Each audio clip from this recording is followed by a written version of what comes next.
Hey Campus, George here, sitting here working on a project. I actually started it. I wasn't going to film it, but I thought, you know what? Let me film it. So, let's check it out. I've already started, but I thought I'd film it. I didn't film the last one with the knife. Well, actually, I started it, but then I stopped because it was a disaster. What I've done is, you can see here, I've cut the leather to a really rough size of what I need. And this is the guy it's going on.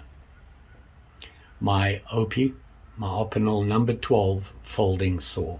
Basically a knife, just like your regular Opinel number 12, except it has a saw blade. The handle I have modified. I cut out more here because when this gets wet and sticky, there wasn't enough grip for me to pull it apart. So what I did was I just took some out of the handle here, which gives me a lot more grip. So this is the guy I'm making the sheath for. And here's the leather here. I have a piece of leather here where the belt goes through. And I'm putting these in here in water to soak for about 20 minutes, if that, not even that long. That way the leather becomes more supple and I can manipulate it more, because I actually want to shape it a little bit to this, not just have a round sheath. I want to give it some shape. The basic sheath, this sort of style, except it would be bigger. This will be a little bit different. I like the idea of the cutout in it, because if water gets in there, it's not going to sit and pool in there. The leather is thicker and it's just going to be a bigger sheath. The whole point of it is to get used to manipulating and doing it. I want to take my time on this project and actually try and get it right. Those little guys I'm not worried about.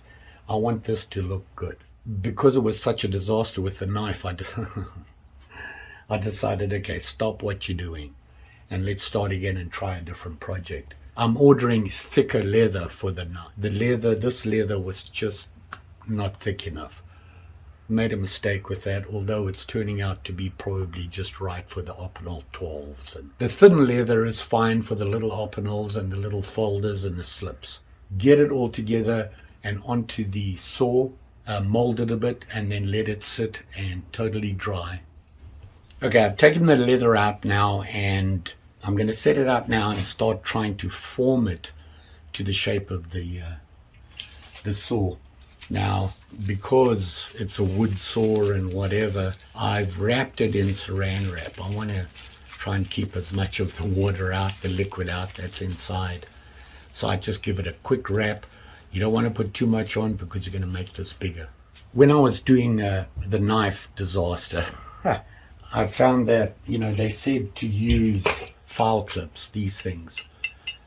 So I did. I went and got a couple, and I used them, and what happened was they stained the leather. So I got 2 pieces of wood here, just 2 thin pieces that I can put there, and I'll clamp everything onto this to hold the leather together.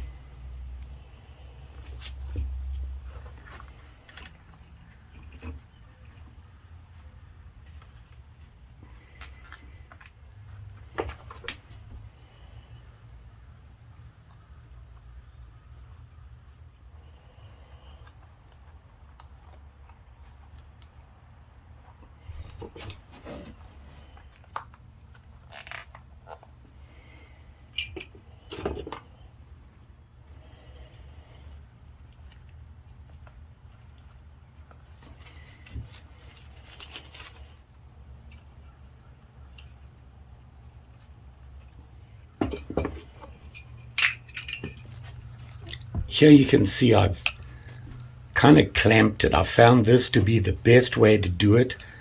I'm just not strong enough to hold it there and get this leather to stay. So I've clamped it as tight as I can, formed to the shape. You can just barely see end of the Opinel here. You see that?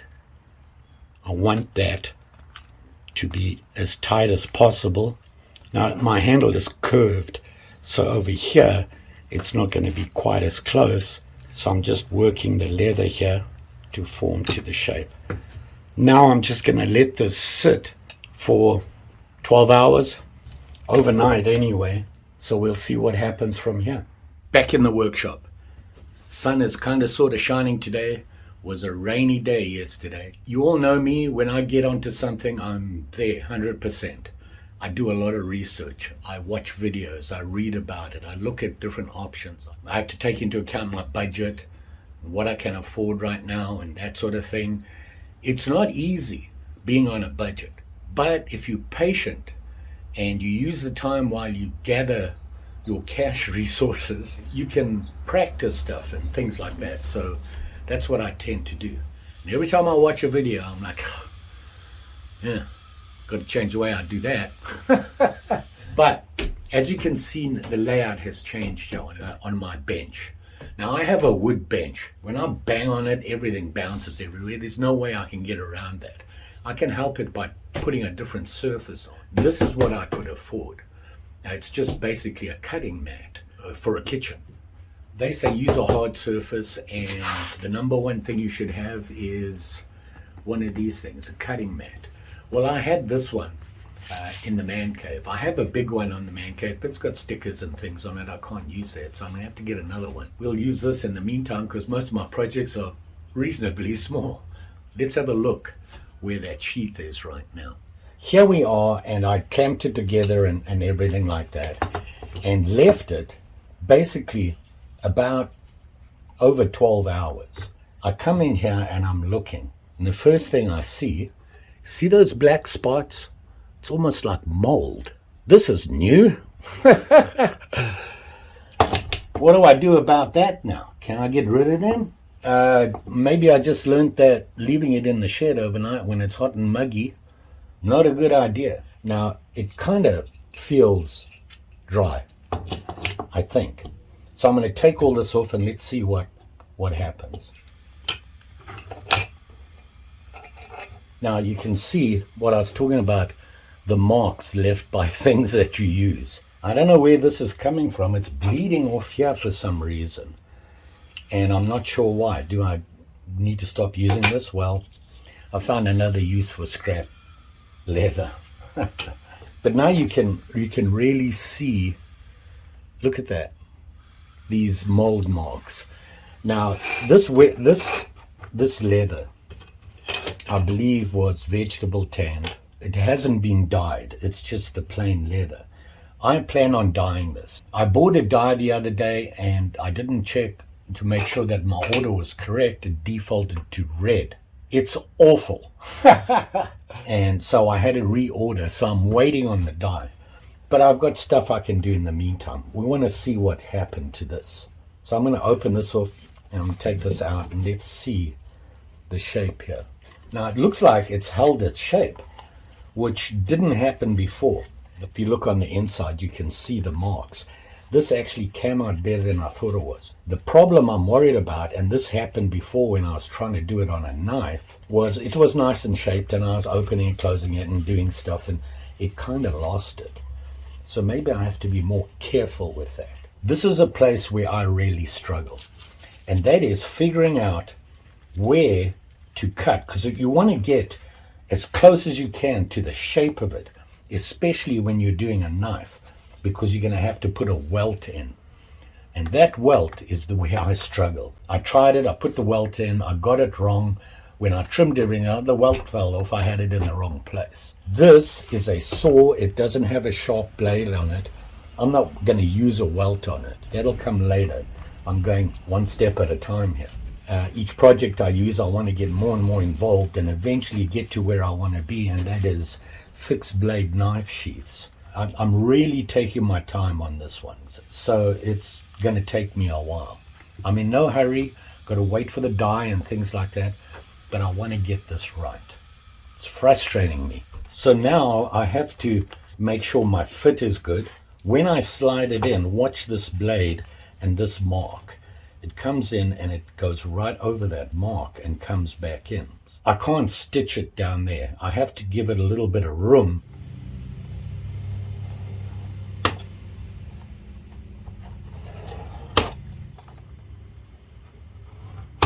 I'm using this guy. They did provide me with a cutter. For thin leather, it's okay. This is not good enough or strong enough for this, I don't think. I worried about the blade breaking.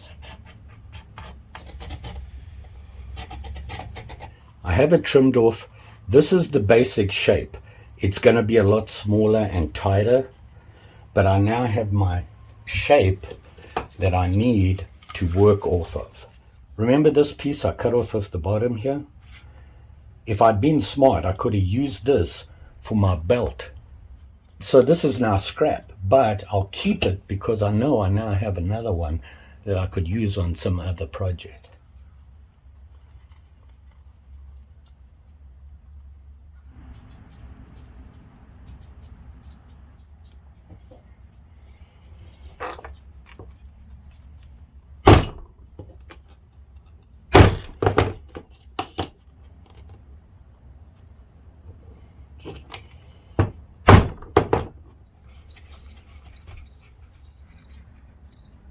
And there I have it here. Now you can see I haven't pulled the stitching very tight, but you just want to keep the same tension on each stitch. You don't have to do it tight though. Just a touch above there. This is wax and nylon, so it melts right down, and just give it a touch. It's not going to come out. And there you go. Doesn't look too bad. We now have our belt clip, and we have everything to size. So now I need to glue.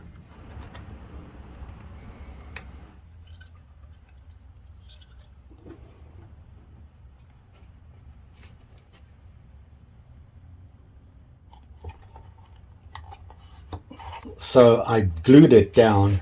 This goes in there nicely. It still feels damp. So I think I'm going to just put some clamps on, and I'm going to let it sit some more. In fact, I'm going to take it into the cottage.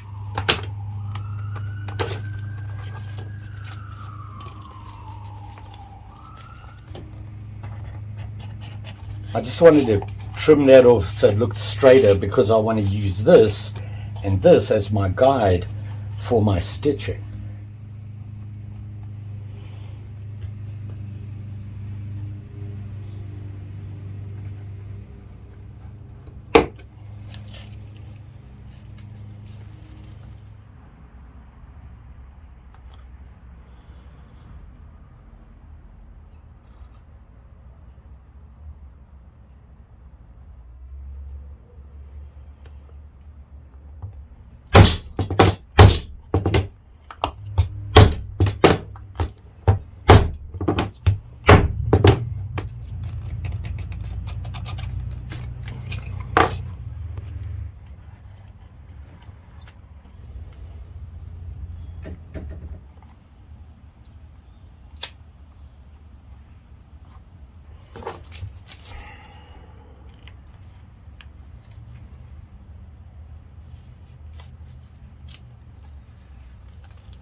So here we have it sewn up and trimmed down.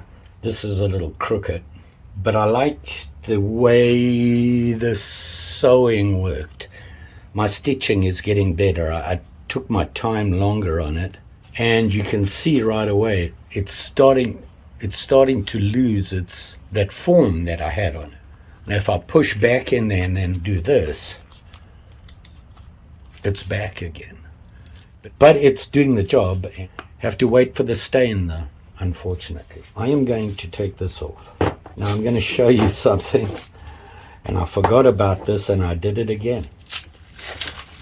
Cling wrap, whatever you call it, leaves a sticky residue. Kind of like it. It's working for me. It's probably the best stitching I've done. It's a lot more consistent and in a straighter line. All in all, we're ahead of the game.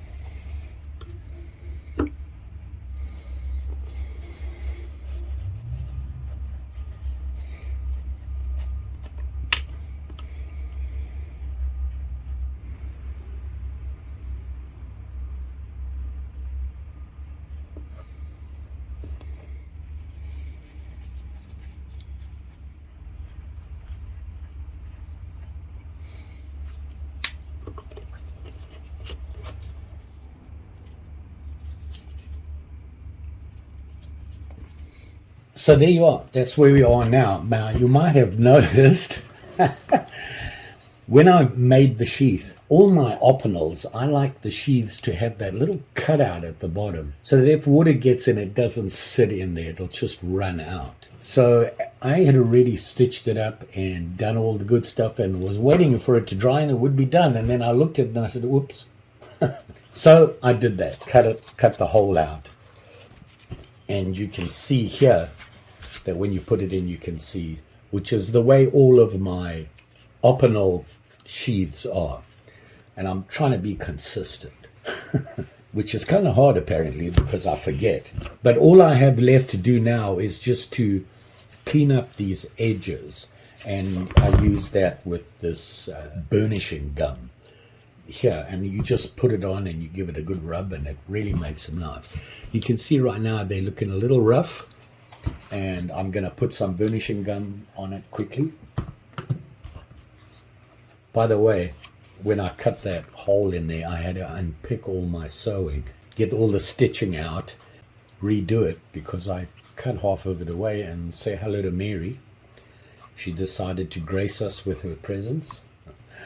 Much. So you can see here I'm just putting this gum on here. And I must say, I've left it to dry.